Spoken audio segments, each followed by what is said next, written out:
এর মধ্যে 4,82,660,000 জন হ্যাঁ ভোট দিয়েছেন, যা কাস্ট হওয়া মোট ভোটের 68.06%।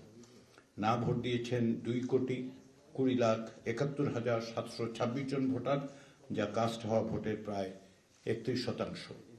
লক্ষণীয় যে ভোটারদের 60%-এরও বেশি গণভোটে অংশ নিয়েছেন এবং তা জাতীয় সংসদের নির্বাচনের চেয়েও 1% বেশি।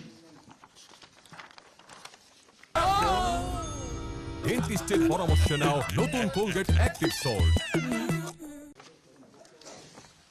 বাংলাদেশের নাগরিকরা অত্যন্ত সুস্পষ্ট এবং দ্বিধাহীনভাবে জুলাই জাতীয় সনদের সংবিধান সংস্কারের প্রস্তাবসমূহের অনুকূলে তাদের রায় দিয়েছেন।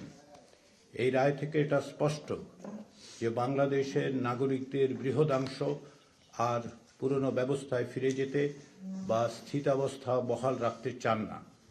তারা চান পরিবর্তন, রাষ্ট্র ব্যবস্থায় সংস্কার। মাননীয় প্রধান উপদেষ্টা গণভোটের প্রাক্কালে জাতির উদ্দেশ্যে বলেছিলেন, একটি জাতীয় রূপান্তর কখনোই একক সিদ্ধান্ত বা একক শাসনের মাধ্যমে টেকসই হবে না। জনগণই রাষ্ট্রের প্রকৃত শক্তি। পরিবর্তনের চূড়ান্ত বৈধতা আসে জনগণের সম্মতি থেকেই।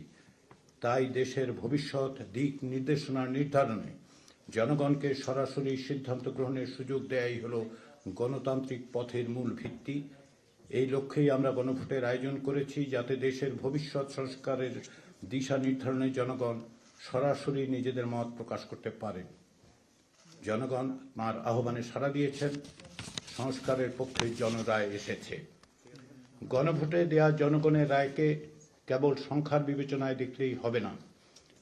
জনগণের এই রায় হচ্ছে 2024 সালের জুলাই আগস্টের গণ অভ্যুত্থানে যারা প্রাণ দিয়েছেন, যারা আহত হয়েছেন, যারা অকুত ভয়ে লড়াই করেছেন, তারা আমাদের ওপর যে দায়িত্ব অর্পণ করেছেন তার স্বীকৃতি। তাদের দেয়া দায়িত্ব পালনের জন্য জনগণের অঙ্গীকার। প্রায় 16 বছর ধরে যে বীরের রক্তস্রোত, মাতার অশ্রুধারা, নির্যাতিতের হাহাকার, তার যেন আর পুনরাবৃত্তি না ঘটে, সেই বিষয়ে প্রাতিষ্ঠানিক কাঠামো গঠনের জন আকাঙ্ক্ষার প্রকাশ। সার্বভৌম জনগণের অভিপ্রায়ের যে প্রকাশ ঘটেছিল 2024 সালের গণ অভ্যুত্থানের মধ্য দিয়ে, তাই পুনর্বার এই রায়ে প্রকাশিত হল। আমাদের এই বিষয়গুলো বিস্তৃত হবার সুযোগ নেই।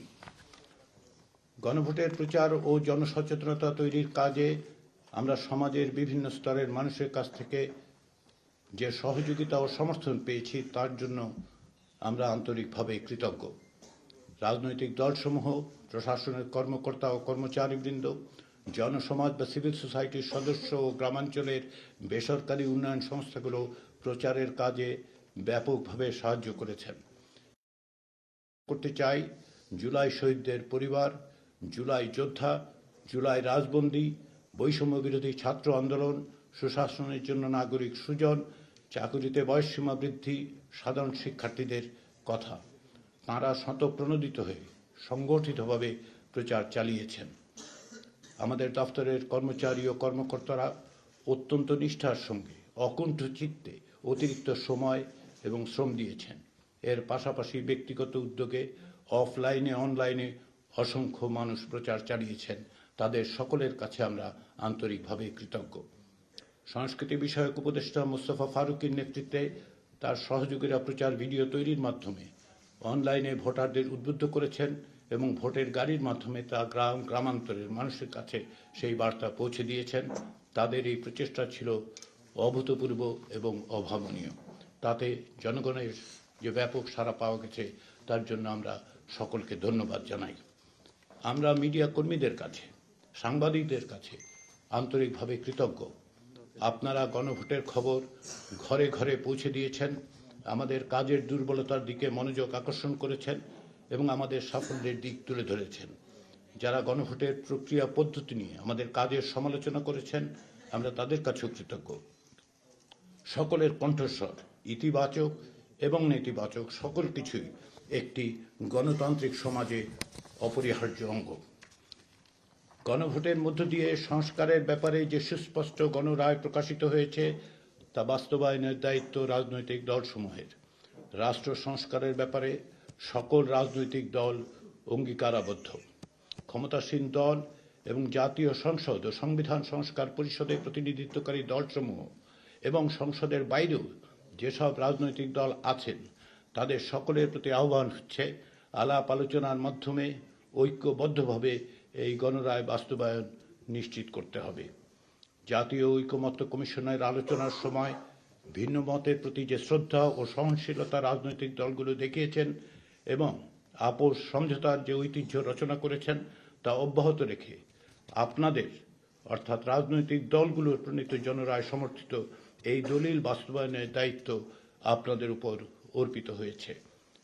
জনসমাজ বা সিভিল সোসাইটির প্রতি আহ্বান তারা যেন এই প্রক্রিয়াকে এগিয়ে নিয়ে যাওয়ার কাজে সহযোগিতা করে। আমরা বিশেষভাবে তরুণদের প্রতি আহ্বান জানাই ভবিষ্যতের বাংলাদেশ আপনাদের, সেই বাংলাদেশ গঠনের কাজে অগ্রণী হন। সেই সঙ্গে ত্রয়োদশ জাতীয় সংসদ নির্বাচনে বিজয়ী নূতন সংসদ সদস্যদের এবং সংশ্লিষ্ট রাজনৈতিক দলগুলোকে অভিনন্দন জানাই। এছাড়া দীর্ঘদিন পর একটি সত্যিকারের নির্বাচনে ব্যাপকভাবে অংশগ্রহণের মধ্য দিয়ে সকল ধরনের ষড়যন্ত্র ও সহিংসতার আশঙ্কাকে নস্যাৎ করে দেওয়ার জন্য নির্বাচন প্রক্রিয়ায় অংশগ্রহণকারী জনসাধারণকেও আন্তরিক অভিনন্দন।